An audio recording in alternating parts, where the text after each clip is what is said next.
Cette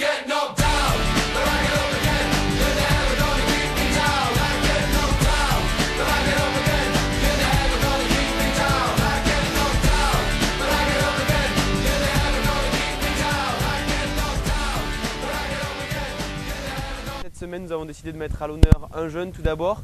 Il s'agit de Benjamin Brief. Et puis dans un second temps, nous avons rencontré également Cédric Sorendo avant son départ de Toulouse à destination de Barcelone. C'est parti tout de suite avec Benjamin Brief. On va te présenter un petit peu pour les gens qui ne te connaîtraient pas ou en tout cas qui ne connaissent pas tant de choses sur toi. Première chose, toi, comment tu as commencé un petit peu le hand? Est-ce que tu as essayé d'autres sports avant? Est-ce que c'est un sport qui est venu naturellement? J'ai commencé le hand en fait tout assez petit, à jouer avec des ballons. J'aimais ma mère qui s'occupait d'un truc plutôt plus de l'éveil avec des ballons que du hand. Ensuite j'ai fait un petit peu autre chose, de l'athlé, ça m'avait bien plu. Le judo, mais j'étais pas trop fait pour ça. Et voilà, ensuite je suis venu au hand. J'ai mon père aussi et mon frère qui a commencé en même temps que moi finalement. Et des amis aussi qui jouaient à côté et que j'ai suivi dans le club. Alors justement, on va revenir à tout ça un petit peu. Alors donc là, tu nous as parlé de tes débuts un petit peu dans le handball. Le poste d'arrière, c'est un poste qui est venu naturellement ou tu t'essayais un petit peu comme tout le monde à différents postes? Alors de par ton gabarit, je suppose que arrière c'était peut-être le plus naturel. En fait, au début, j'étais attiré pour jouer dans les buts, mais je suis vite sorti parce que quand ils ont vu que j'étais gaucher, c'était plus facile de me mettre sur le terrain et plus logique. Et quand j'étais plus jeune, j'étais à l'aile droite. Et quand j'ai commencé à grandir, forcément, j'étais plus orienté vers le poste d'arrière. C'est venu naturellement. Je pense que physiologiquement, j'ai plus le gabarit pour être arrière qu'Eli. C'est la 4e saison que tu es ici à Toulouse. Parlons un petit peu de pourquoi être dans ce club de Toulouse. Qu'est-ce qui toi te plaît ici à Toulouse qui a motivé ton choix plutôt que d'aller ailleurs? Dans un premier temps, déjà, ça a été une opportunité de venir ici parce que j'étais en école de kiné à Montpellier, mais pas dans le club de Montpellier. J'étais dans un petit club à côté. Et à la fin de ma première année de kiné là-bas, ils m'ont proposé de venir ici et d'intégrer le centre de formation, de rentrer dans l'école de kiné ici.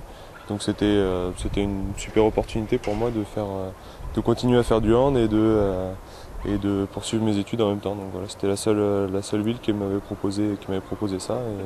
Et au final, je ne regrette pas d'être venu ici parce que c'est une ville vraiment sympa et un club qui fait vite confiance aux jeunes.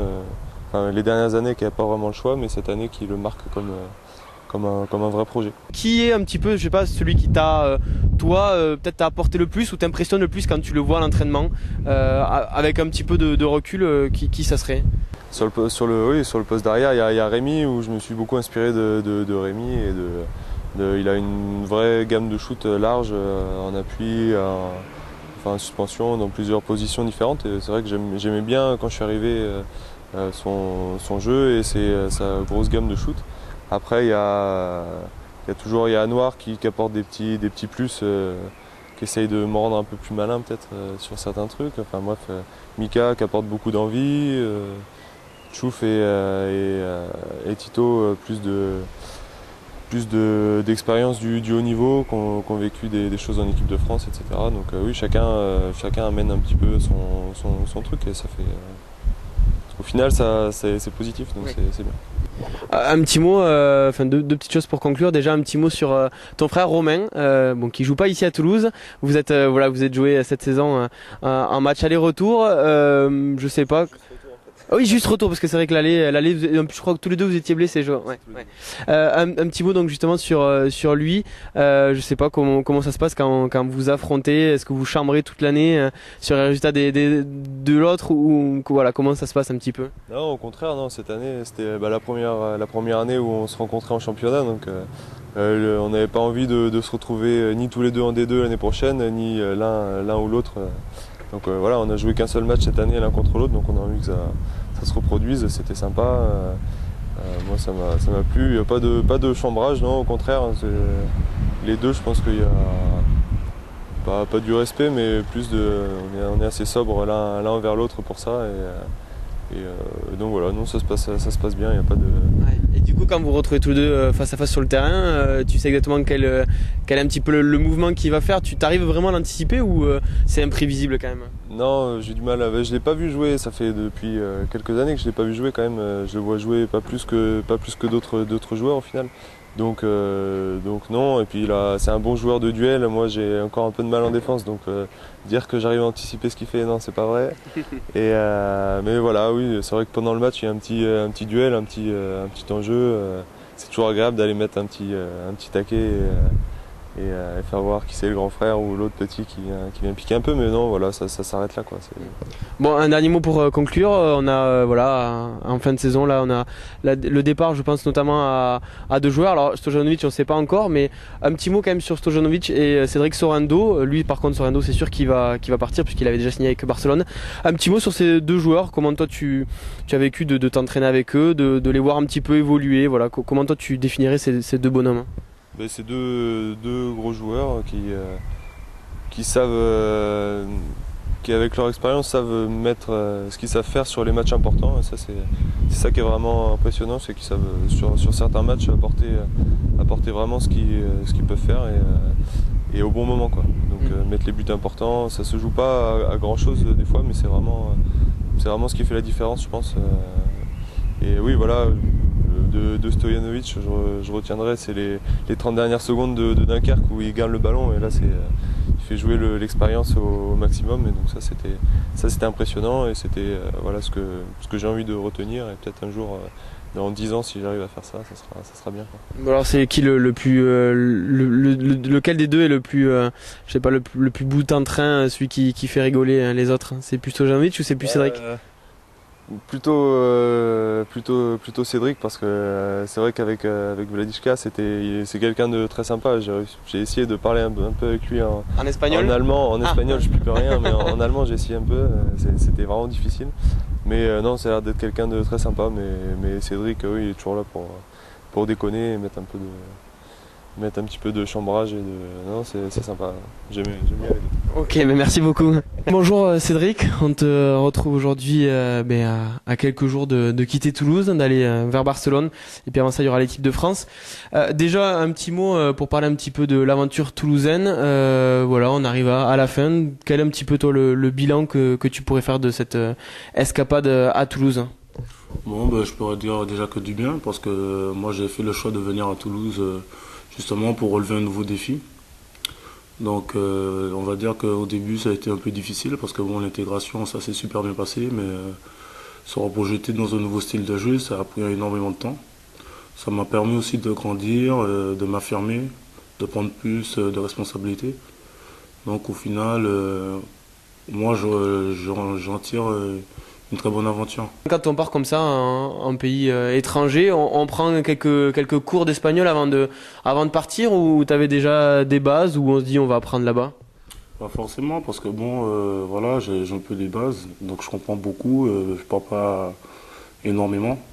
Mais après je pars du principe qu'apprendre la langue directement là-bas, ça peut être une chose bénéfique parce qu'on est obligé de s'ouvrir aux autres, on est obligé de faire le pas, de passer un certain cap.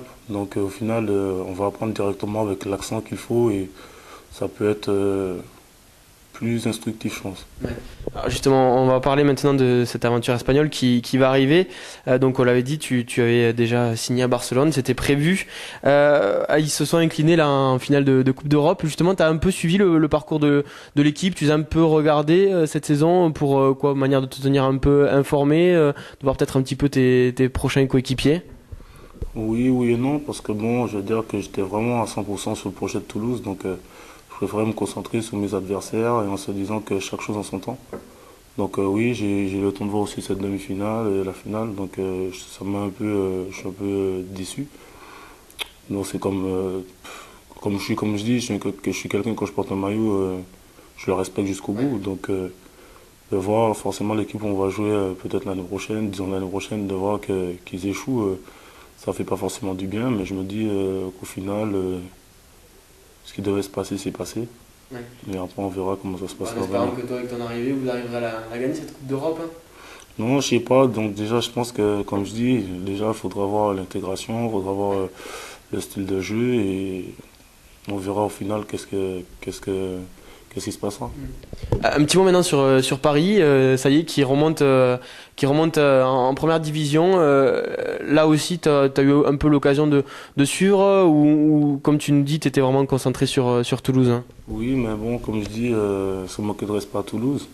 Moi, le club de Paris, c'est m'a découvert, m'a permis de grandir, donc c'est forcément un club qui me tient à cœur.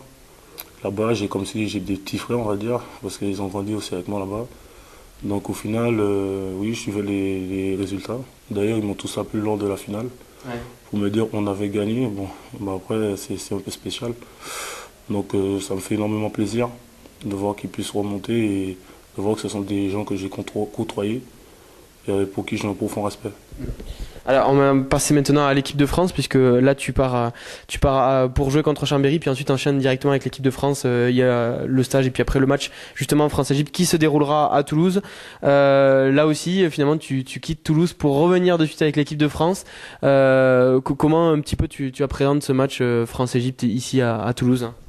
Ça sera un peu spécial parce que ce sera mon dernier match en France. Ça sera aussi une salle où, on va dire, dans une ville où j'ai vécu pendant 6 mois, mais c'était une ville d'accueil. Donc il y a toujours beaucoup d'émotions.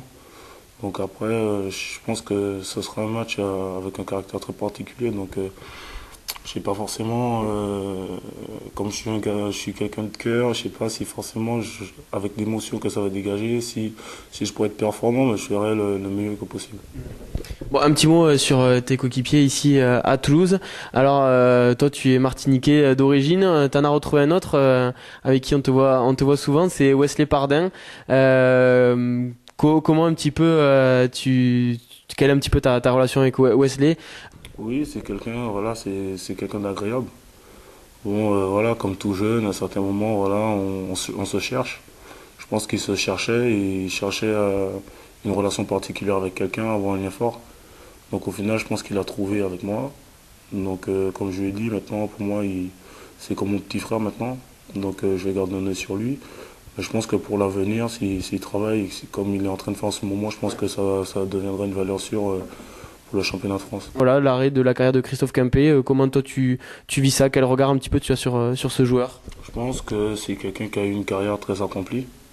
Déjà de pouvoir rester autant d'années dans un club, ça veut dire que franchement c'est son club, comme je dis. Donc après, c'est quelqu'un qui mérite le respect par tout ce qu'il a gagné, par sa façon d'être. Donc c'est toujours un peu spécial, mais quand je dis dans une carrière, il y a un commencement, donc forcément il y a une fin. Donc au final, je pense que lui aussi, ça a dû lui faire beaucoup souffrir, on va dire. C'est de la tristesse, parce que bon, c'est vrai qu'on est habitué à jouer tous les week-ends, changer du jour au lendemain et ne plus pouvoir mettre le pied sur le terrain, c'est forcément un cap psychologique très dur à passer. Ouais, enfin voilà, pour conclure, on va finir par des choses un peu plus encore un peu plus légères. Allez, si tu devais nous donner le joueur le plus feignant de l'effectif toulousain, c'est qui? Ça dépend du matin, du soir. Alors, du matin? Bon, du matin, je ne vais pas dire fainéant, mais avec un peu de difficulté à se mettre dans l'entraînement, je pense que c'est moi. Ouais. Et le soir alors? Et le soir, plus fainéant, j'irai Wesley. Wesley. Voilà, donc, les deux Martiniquais. Un petit mot sur le plus gros râleur à l'entraînement. Ce serait qui? Celui qui déteste perdre? Michael Mertz. Ouais. C'est le plus gros râleur. Ouais. Et un petit mot sur le plus gros potentiel pour toi. Tu as le droit d'en citer plusieurs. Qui sont pour toi les joueurs qui promettent le plus dans cette équipe? Je pense déjà il y a Bébé, donc il y a Benjamin Brive. Derrière, je dirais il y a Valentin. Ouais. Valentin, disons la paire des l'ailier droit. Après, il y a Wesley, forcément. Après, il y a des jeunes, franchement, voilà, ils sont vraiment jeunes, donc on ne peut pas encore savoir, mais oui. Je pense que ceux-là ont fait preuve de caractère. Ouais. Bon, mais merci en tout cas, Cédric, et puis bonne continuation du côté de Barcelone. Merci encore. Merci.